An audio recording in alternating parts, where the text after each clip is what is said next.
What's going on, everybody? Welcome back to the good, the bad, and the awesome. If this is your first time watching this show, this is my best and worst of show that I do at the beginning of every single month, where I talk about the best video games, music, movies, news stories, and the worst. Now, last month I actually didn't even put out an episode, so I just kind of lied a little bit, but last month I didn't get to see enough, so there was really only like 3 things I was going to talk about. Was not happy with how that episode turned out after I recorded it, so sorry for the hiatus, but we're back. So, starting off with the good.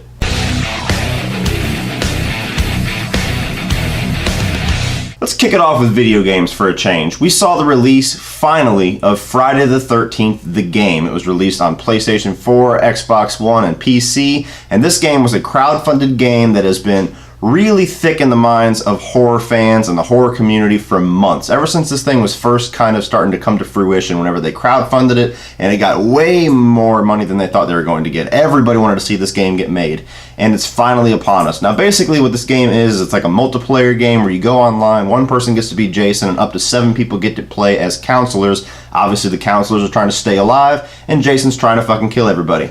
And yeah, I have a full review for the game if you want to check out all of my thoughts on it, but it's in the good because it's fun, it's got a lot of nostalgia, it's got a lot of love letters to Friday the 13th and horror fans, but it's a very buggy game. Technically, there's a lot of problems with it. It gets very repetitive after a while, and it takes a long time to actually play as Jason. And I said this in my review, I actually reviewed it twice because I recorded a review where I had never gotten to play Jason after like 40 or 50 sessions of playing this game. And it was a really angry review, and then I finally got to play as Jason 2 or 3 times before I actually got done editing the video, so I re-recorded it and started fresh, and it got a lot higher because Jason, playing as Jason, made it so much more fun. So it is good, it is fun. The main thing though is to really wait until this thing drops in price. It's not worth $50, it's not even worth $40. Wait till like a $20, $25 price point. Maybe $30 if you're a huge Friday the 13th fan, but definitely worth checking out if you can stand all the bugs, and hopefully they fix them as time goes on. Moving on to TV, we saw the wrap-up of the 3rd season of Better Call Saul. Now, if you're not watching this show, this is basically the prequel series leading up to Breaking Bad that's focusing on Saul Goodman, or Jimmy McGill as he's known in this series, because he's not Saul Goodman yet. And this series is awesome. I loved season 1 in pieces. There was parts of it that was a little strange for me because it was so different than what I expected. I thought season 2 was phenomenal. Season 3, the reason why it's in the good and not in the awesome is because the season started off really strong, like all the way up until maybe episode 7, and then all of a sudden it kind of petered out in the last couple of episodes, especially the finale for me, because all of the big tension between Chuck and Jimmy was already kind of at its peak and at its climax about the halfway point of this season.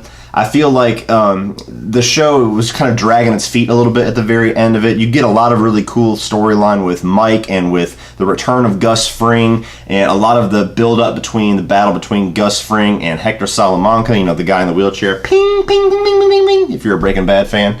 But it's definitely worth seeing. This was a really good season. Not quite as good as season 2 in my opinion. Maybe not even as good as season 1 in my opinion, because even though it was so good in the beginning, it's such a drag when a show kind of peters out in the last couple episodes because it doesn't really leave you on that high. So I need to watch season 1 again before I say it definitively, but really good season, not perfect. Doesn't really leave me with like this huge anticipation for season 4 like I did whenever season 2 ended. So that's why it's in the good. Another TV show that started this month is actually Netflix's Glow. Now, this is focusing on the gorgeous ladies of wrestling. This is an actual TV show that came out back in the 80s, and it's basically these women, they get together, and they're trying to make this wrestling TV show. Now, this is starring Allison Brie and a couple other people. I'm not really educated on their names, but what's enjoyable about this show is kind of the mix between drama and comedy, especially the guy who's playing the director of this show, and I wish I would have researched his name. He is hilarious. He's such a dick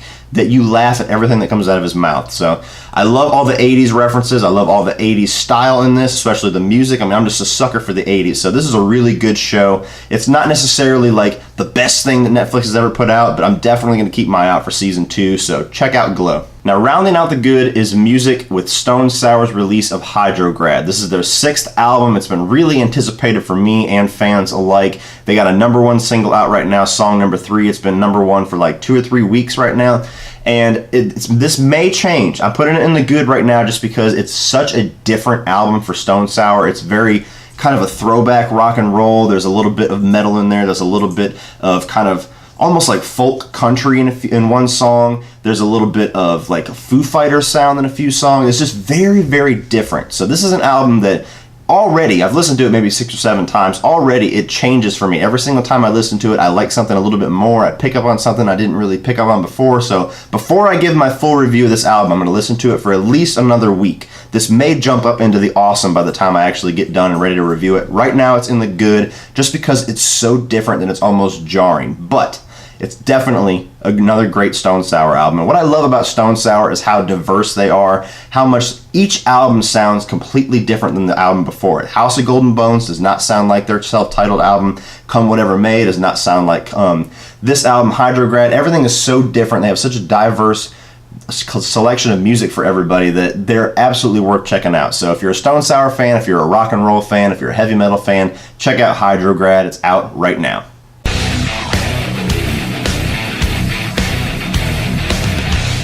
And now we're at the bad of June. Now, there's nothing really on this list this month that's just outright terrible. These are more disappointing. So I guess this should be titled Disappointing of June. But The Mummy. I had so many expectations for this movie. I was really on board for this dark universe. I really liked what I saw in the trailers, especially as the trailers kept releasing, because the first one was kind of Mission or Mummy Impossible. And the second and third trailer seem to have more horror influence into it. And that's what I'm looking for in a universe like this, is more of an embracing of the horror side of these stories. And this movie was anything but that. It was just a slam-bang, stupid popcorn movie. You know, Tom Cruise was okay in it. The Mummy was so much better in the 1999 movie. I'm sorry, it is. Everything they try to do in this one was done better in that movie. The sidekick character, Jake Johnson, was intolerable, and they just keep shoving him down your throat. And it's just really kind of petered out a lot towards the middle half of this movie. It's just like, this is what we're doing. This is going to be the dark universe, guys. Really, this is what you came up with. So the more I think about this movie, the less I like it. If I was to rate it again today, it probably would get a little bit less of a rating. I mean, it's almost in a skip it range for me now. I gave it a see it on Netflix, and I think maybe I was just more forgiving on it than I should have been, because the more I keep talking about it, the more I keep thinking about it, the less I like this movie. So definitely, that's the worst thing that I saw in the month of June. Coming up behind that is not a movie that I would ever consider bad. So again, this is kind of more the disappointing of June. This is a movie that is very subjective. It's very artistic. It's going to be very different for every single person that goes and sees it.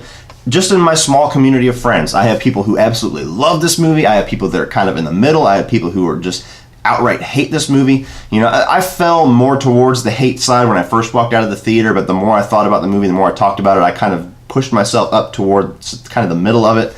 And I ended up giving it a see it on Netflix. That's It Comes at Night. Now, this movie, it was really marketed heavily as a horror movie, as a monster movie. Now, I didn't watch any of the trailers before I went and saw it, so I didn't have that baggage going into it, but it's just a story that I'd seen so many times. I've seen it in movies like Z for Zachariah, Carriers. There's a couple more that's just, it's a story that I've seen. The Road, that's another good movie that's very similar to this. It's just that really dour, like really depressing storyline of there's no hope.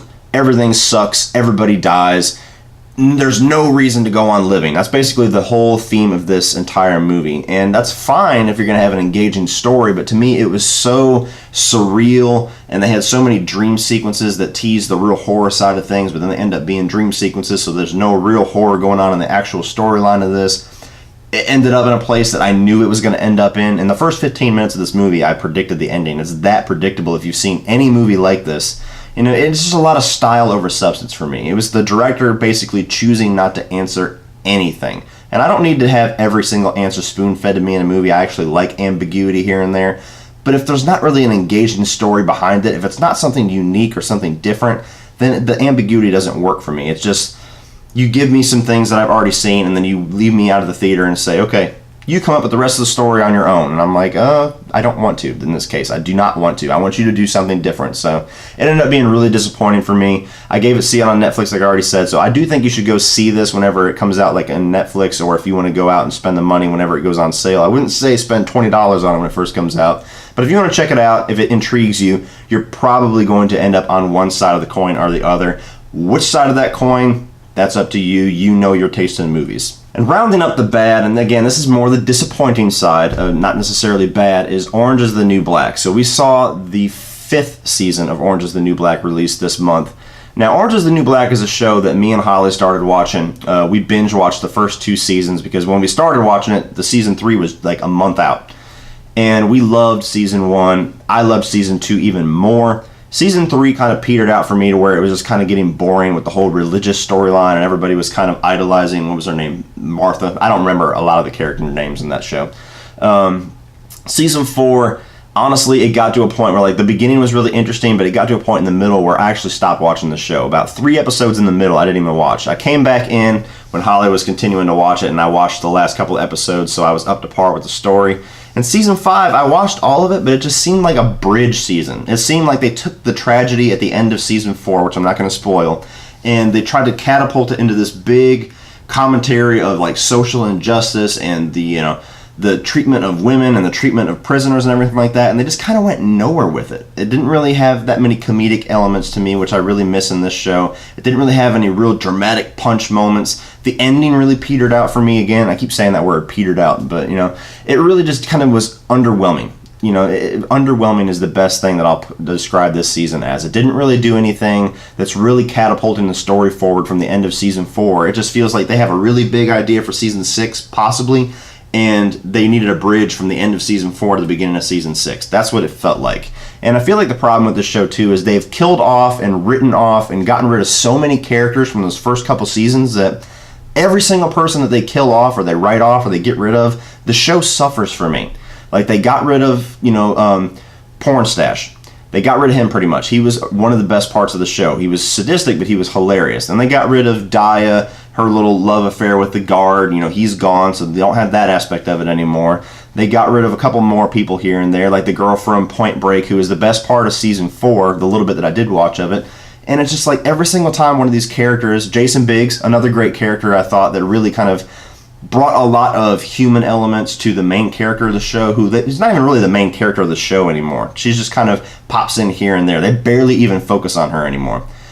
And the show just keeps kind of getting a little bit less satisfying for me every single season. But I know I'm probably going to be in the minority with that, but season 5, Orange is the New Black, didn't do a whole lot for me.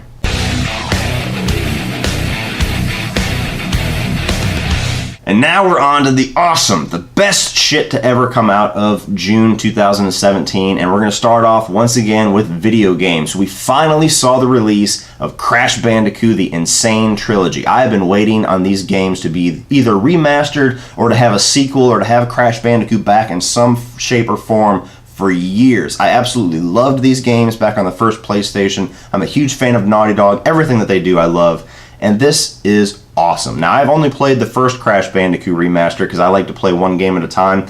And there's some difficulty that's going to be in this. I've seen a lot of reviews that really bitch about the difficulty, but you know what? Anytime you go to try to go back generations with a video game, you're always going to run into difficulty because games evolve so much. Even if you go back to play PlayStation 2 games, some of those are difficult to get kind of your bearings on it because games are just made so differently nowadays. They're so streamlined and they're so seamless that it's so much easier to play them now. And it's hilarious to me when I see people that bitch about difficulty. I want to tell you, go back and play like the original Nintendo or the Super Nintendo or the Sega Genesis and tell me that those games aren't difficult. I grew up playing those as a young kid, kicking ass at them.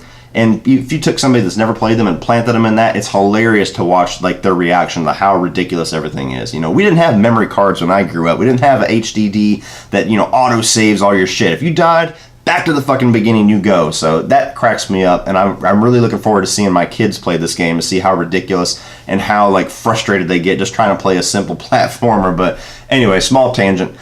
Crash Bandicoot, so far this is a great HD remaster. I mean, the graphics are incredible, the controls are really seamless, it's still a lot of fun. I mean, it's a really enjoyable platformer. I can't wait to play Crash 2, that was always my favorite, and the Warped one's got a lot of vehicle stuff in it, so that one's a lot of fun, but I want to see more games like this. You can tell that Sony loves and really cares about this character because they put a lot of time and energy into making this a great remaster, so awesome video game to go out and pick up. Definitely worth the price of admission. I will do a full review for it once I play through all 3 games, but you can already tell my excitement. You can probably guess what my review is going to be based off just the first game, which is going to be the most scaled back and the most difficult to play. So as I play more, I'm going to like it even more. Awesome. Crash Bandicoot, go check it out. Now wrapping it up with the two movies that I absolutely loved from June. Kicking off the month of June was Wonder Woman, and man, I gushed about this movie. I did not expect it to be as good as it was. You know, DC's had a really rocky track record so far, to say the least, and this is by far the best movie that they've had so far. You know, I did my ranking and I was really struggling on whether or not I liked this more than Man of Steel. I rewatched Man of Steel, did my ranking, and it was no question that Wonder Woman was even better than Man of Steel, and I love that movie. So that tells you how much I love this one. Just Gal Gadot was incredible. You know, everybody had doubts about her, including me. She knocked it out of the park. She was gorgeous. She was charming. She was kick-ass. I cannot wait to see more of her in Justice League. I cannot wait to see Wonder Woman 2. DC is on a huge high right now, and I hope Justice League carries that over and doesn't kind of come through and slice a sword in between everybody's happiness right now. So, absolutely love Wonder Woman. Definitely check out my full review and keep an eye out for this movie whenever it comes out on Blu-ray. And if it's still in theaters near you, go check it out. And the best movie that I saw in the month of June, yes, even better than Wonder Woman, which I was absolutely in love with, is Baby Driver. I did not expect anything from this movie. I'm not a huge Edgar Wright fan. I'm actually currently rewatching a lot of his movies to see if maybe I appreciate them more now. This is the movie that's made me an Edgar Wright fan because I loved everything about it. I love the way that they utilized the soundtrack to tell the story. It's unlike anything you've ever seen as far as a movie kind of using its music as an important cog in the wheel that gets the story flowing. It's what I will call a musical reinvented. I love the actors, the performances, like Ansel Elgort is the guy I'm going to keep my eye on. Even Jamie Foxx, who I can't stand, was good in this movie. John Hamm was great. Kevin Spacey, great as always. I loved the story in this. I really loved how everything was a great mix of comedy and a little bit of quirk, and really sharply written dialogue and awesome action sequences, awesome driving sequences. Like, I had very little negative to say about this movie. Like I say in my review, which you can check out right now, I got the full review up.